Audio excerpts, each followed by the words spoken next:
And here I quote, "If Katrina exposed America's dirty little secret of persistent poverty and racial inequality, the data suggests that most Americans got over any politically significant sense of discomfort or embarrassment." If the public will to connect evidence of racial injustice to a more to connect evidence of suffering to a more just political agenda proved fragile in the aftermath of the flooding of New Orleans, it may be that much more difficult to elicit a response in connection with crimes that are perceived to be part of a distant past. One of the interesting things that's happened over the last several years, particularly in the last 4 years, is we've seen the spread of acknowledgments of the crimes of slavery and Jim Crow, beginning in Virginia and followed by Maryland, North Carolina, Alabama, Florida, New Jersey. Both houses of Congress have expressed regret for the institution of slavery and for the segregation that followed it. There has been a sense of ownership of the crimes that has also followed from other forms of apology. For instance, the Senate's apology in 2005 for its repeated failure to pass anti-lynching legislation. Americans seem to be thinking historically as never before. And this is a noteworthy development. I think we can see how much of a change this signifies if we think about Toni Morrison's comment in 1989.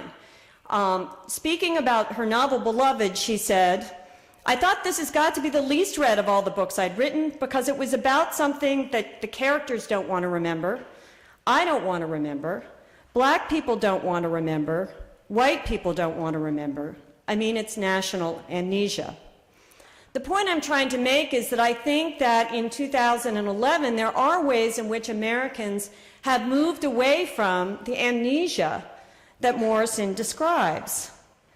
Yet if we are increasingly interested in knowing about and memorializing not only the heroic moments, but also the crimes that constitute us, this new historical awareness remains all too selective, and importantly, it has not translated into political will. Even as efforts such as the resolutions apologizing or expressing regret for slavery have multiplied, resistance to measures that require anything from present-day citizens is fierce. Even as we face our history in ways that are unprecedented, color blindness rules. And just to give you one sense of the disconnect between a willingness to look at the past and the implication that it means anything for the future, in 2002, the Mobile Registry published a study that found that white opposition to any kind of compensation for the crimes of the past or even to an apology for slavery was significantly higher in the state of Alabama than citizens' opposition to integration during the civil rights period. So we have a new way of thinking about the past, and yet we are adamant that it should be insulated, or we should be insulated from doing anything about it in the present. Clearly, what counts as past is a political question. It's embedded in the ambiguous characterization of our own time as a post-civil rights era. For we can see how far we've come, not only in the effective dismantling of de jure segregation, but also in the dwindling public outrage about Hurricane Katrina, in the complete lack of public outrage about mass incarceration, in the absence of racial justice from any national political agenda. And it has deep roots. The denial that I think we are witnessing today is connected to the denial that African subjects had a past. It's connected to the ways in which time and concepts of the past have been manipulated again and again through the time appropriation of slavery, to the temporizing on the part of the powerful that issued and repeated commands to African Americans to wait for full citizenship. Shifting definitions of time and of what counts as the past, in other words, have been used in new and innovative ways to reinforce racial hierarchy. Yet where the demands of civil rights activists of the past were met with the claim, "not yet," claims of racial injustice today often encounter a different reply: too late. As we consider Ella Baker's legacy and the larger accomplishments of the movements of which she was part, as we think about how they should remember, I think we need to ask what resources they give us for addressing the narrowness of the interval, if there ever was an interval, between the not yet and the too late in the history of racial injustice. And I want to offer a very speculative, preliminary thought that a language of reparations might actually be such a resource. If simply knowing about the past is not enough to ensure the development of a will to do something in the present, can a language that focuses on an idea of democratic repair, of mending, of tending, can it begin to do the work, to do this kind of work, that is to connect the past to the present? Might it assist us in an effort to keep alive the radically democratic aspirations that were embodied in Baker's life work by effecting a shift away from a political language of formal equality and of race blindness, which is premised on the erasure of the past, to a language that affirms and refigures the past as a vehicle for social change? As critical race theorist Robert Wesley contends, a language of reparations enables us to distinguish between the past as bygone, which is very much captured, I think, in the spirit of many of the apologies. We recognize the past, but the past is past, and the past as prologue, where the former sees the diminishment of claims in light of the passage of time, the latter emphasizes the ways in which past injuries are compounded and disadvantage accumulated across generations. Beyond turning our attention to the cumulative effects of racial injuries, furthermore, both the provocative and the utopian dimensions of a language of reparation might assist us in finding more democratic forms of political expression and practice. This is a language that has roots in African American political thought and practice. It has a unique capacity to connect historical consciousness to concrete expectations about responsibilities for change in the present. It provides the basis for some of the kinds of counter-narratives, or it helps to support the counter-narratives that we talked about earlier in the afternoon. In the words of historian Robin Kelley, the reparations movement, like other social movements, is like poetry. For it transports us to another place. It compels us to relive horrors, and more importantly, enables us to imagine a new society.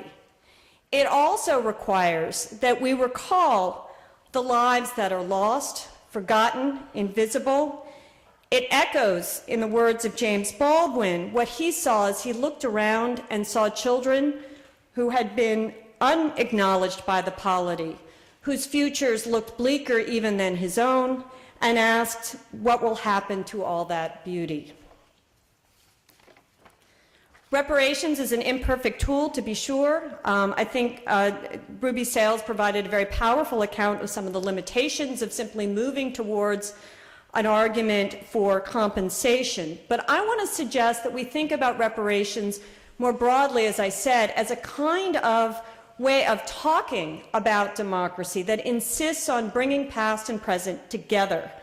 I think it offers uniquely a political language that says future possibility does not make sense without understanding the constitutive injustices of the past, that when we think about contemporary political decisions, we need to do them against a backdrop of systemic disregard for some citizens and impunity for others.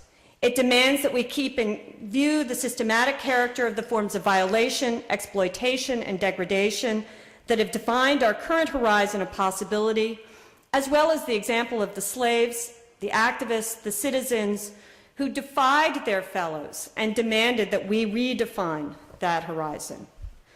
Now, reparations language is divisive. This is one of the great charges against it. It makes us uncomfortable, and I use the us advisedly here. It makes us uncomfortable. White Americans particularly do not like to hear the language of reparations. Taking Ella Baker's legacy seriously, I think, requires that we take on the discomfort, the provocation, that reparations presses. It requires that we remember that those same figures who we now celebrate today were themselves considered too divisive in their time. So I want to suggest that reparations is potentially a powerful democratic language precisely because it not only is unthinkable today, but it was unthinkable in 1865, it was unthinkable in 1965, and that its potential resides in the ways in which it helps us to think about what and who has been unthinkable across the course of our history. It not only makes claims on behalf of people who have been forgotten, but it also has been, it makes claims that follow in the footsteps of men and women who have been repeatedly figured as anti-citizens, as outside or against the people. It demands a reconsideration of which experiences represent the American experience, whose interests can stand for the common good. A politics animated by such a reconsideration could begin the work long overdue of affirming beyond question the polity's recognition of the humanity of African American citizens. Now, one might argue, and many have, that this is unnecessary. After all, isn't this what was at the heart of the Civil War amendments, the civil rights legislation? Isn't this affirmed in the celebration of the heroics of Ella Baker, of Rosa Parks, of Martin Luther King Jr.? Isn't it affirmed in the election of Barack Obama? Yet the testimony of American prisons and jails, the diminished concern for the long-term effects of the decimation of black communities on the Mississippi Gulf Coast, the state of predominantly black and brown public schools indicate otherwise. Despite enormous change in American racial attitudes, racial hierarchy is real and ongoing. The challenge is not so much to undermine explicit arguments as to confront residual assumptions and persistent disregard that sustain public silences and feed the resistance to action. For this persistence and this disregard confines some of us still to what Patricia Williams calls a shadow nation, where race is a mark of unspeakable yet indelible consequences. So I'm hoping that a language of reparations might finally enable a democratic refiguration of political time by recalling the ways in which the dismissal of claims for full citizenship had been forestalled for generations is too soon, and undercutting the pretense that recent efforts to link present policy to past wrongdoings is too late. It's a form of political inheritance. It's an alternative to the time of exceptionalism, narrated as the inexorable if bumpy March of Liberty. It's a call to reset time. My aim is not to suggest that a language of reparations is a panacea for all of America's ills or even for the problems of racial injustice and division. Instead, I want to suggest how a public commitment to democratic repair might enable Americans to craft a usable past from unspeakable loss. Against the stream of colorblindness, against the claims of post-raciality, against the idea that the election of Barack Obama somehow links automatically to an argument to the claim of no more excuses, without thinking about who's making excuses and whose impunity has gone too long unquestioned. Coming to terms with the past will not miraculously release Americans from its effects, but it might constitute a step towards thinking about democracy and about our own responsibilities as citizens in what Ella Baker called radical terms. Radical terms for her meant, and here I quote, getting down to and understanding the root cause. It means facing a system that does not lend itself to your needs and devising means by which you change that system. Thank you.